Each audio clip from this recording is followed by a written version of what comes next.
Hello everyone, this is Laura Ardan and Paul Murphy from the Atlanta Symphony Orchestra and the Bellingham Orchestra.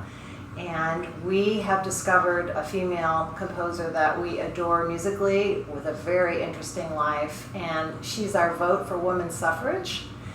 Rebecca Clarke was born in 1886 and died in 1979. She had a very difficult childhood, went to school to play the violin actually, and her first harmony teacher fell in love with her and proposed to her, and her father pulled her out of school, forced her to come home.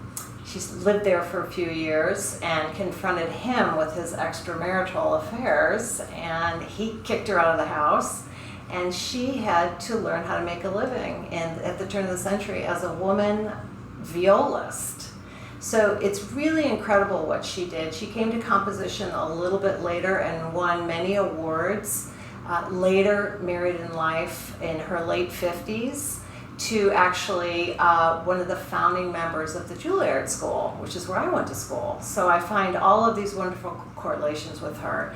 And the music is so beautiful. It's such a great find. These are those wonderful moments for musicians. And our wonderful violist, Paul Murphy, is going to say a word about her viola playing.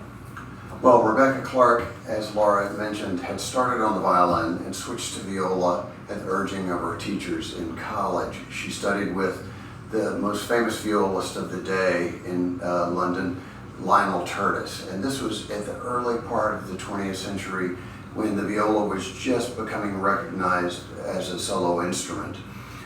She was one of the first females to play professionally in an orchestra in England, and did that for a number of years before moving to the United States just before World War II.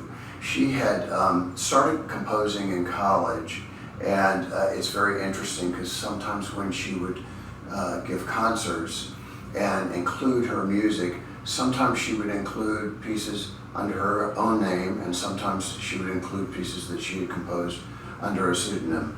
And it was interesting that the reviews of the time would dismiss the pieces that were under her name, and they would, praise the ones that were written under the pseudonym, under a man's name.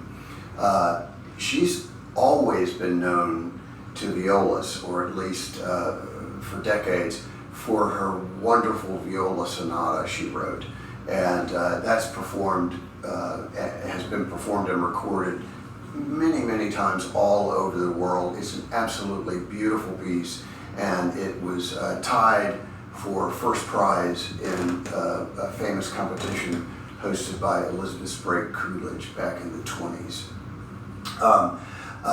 Nowadays, in the last couple of decades, the rest of her oeuvre has started to be explored, and including this piece that we will be playing, the first movement of Prelude that she wrote for viola and clarinet. So we hope you enjoy Rebecca Clarke's Prelude for viola and clarinet. And we're going to try to play the rest of the piece next summer at the Bellingham Music Festival. So hopefully you can hear the whole thing. Thank you so much.